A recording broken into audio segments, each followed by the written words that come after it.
کہ Mahmood Khan Achakzai opposition leader قومی assembly مقرر ہو گئے ہیں۔ اسپیکر قومی اسمبلی نے نوٹیفیکیشن جاری کر دیا ہے۔ اہم خبر سے آپ کو آگاہ کر رہے ہیں، محمود خان اچکزئی اپوزیشن لیڈر قومی اسمبلی مقرر کر دیے گئے ہیں۔ اسپیکر قومی اسمبلی نے اس حوالے سے نوٹیفیکیشن بھی جاری کر دیا ہے۔ آپ کو یہ بتائیں کہ اس وقت محمود خان اچکزئی جو کہ اپوزیشن لیڈر قومی اسمبلی مقرر ہو گئے ہیں، اسپیکر قومی اسمبلی نے نوٹیفیکیشن جاری کر دیا ہے۔ مزید جانتے ہیں ڈان نیوز کے نمائندے عرفان صدرزوئی سے۔ عرفان، محمود خان اچکزئی کی بطور اپوزیشن لیڈر تقرری کر دی گئی ہے۔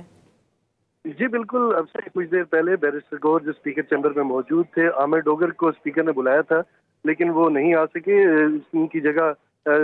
جو اس وقت پارٹی کے چیئرمین ہیں وہ اسپیکر چیمبر میں گئے اور اس کے بعد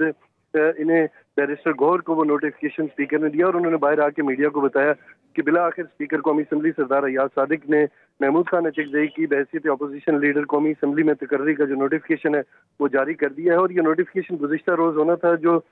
کئی وجوہات کی بنا کے اوپر کل نہیں ہو سکا اور بالآخر آج یہ نوٹیفیکیشن ہوا ہے۔ اور اس سے قبل اسپیکر نے قومی اسمبلی اجلاس کی جو کارروائی چل رہی تھی اس کو چیئر کرتے ہوئے انہوں نے اناؤنس کیا کہ آج وہ اس پہ جو نوٹیفیکیشن ہے وہ جاری کر دیں گے۔ اور اس سے قبل جو منگل کو ملاقات ہوئی تھی اس میں بھی اسپیکر نے یقین دہانی کروائی تھی بیرسٹر گور، عامر ڈوگر اور اسد کیسر کو کہ جو پروسیس ہے وہ شروع کر دیا جائے گا اور وہ 2 دن کے اندر اندر نوٹیفیکیشن جاری کر دیا جائے گا۔ اور آج بیرسٹر گور نے یہ بتایا کہ بہت ہی خوش آئند فیصلہ ہے اور جو محمود خان اچکزئی جو بحیثیت اپوزیشن لیڈر جن کی تقرری ہوئی ہے ان کے خلاف کسی نے بھی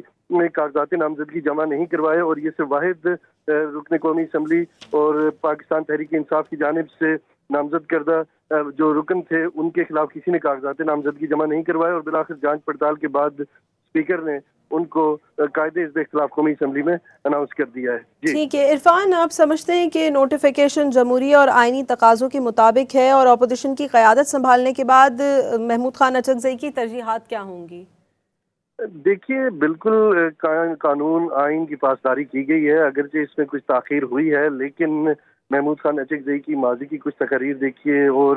اس حوالے سے جو ان کی کچھ سٹیٹمنٹس تھے جس سے جو حکومت کے اتحادی ہیں وہ زیادہ خوش نہیں تھے، لیکن پاکستان تحریک انصاف نے دباؤ مسلسل برقرار رکھا اور کسی اور کو سامنے نہیں آنے دیا اور کوئی بھی ایسا آپشن حکومت کو نہیں دیا کہ اگر وہ محمود خان اچکزئی کو کسی اور پک اینڈ چوز کی بنیاد کے اوپر وہ کہیں کہ ہمیں یہ قابل قبول ہے، محمود خان اچکزئی نہیں ہے، تو پی ٹی آئی جو ہے وہ محمود خان اچکزئی کے اوپر ہی بضد رہی اور بالآخر بات چیت بھی ان کی ہوتی رہی اور بات چیت میں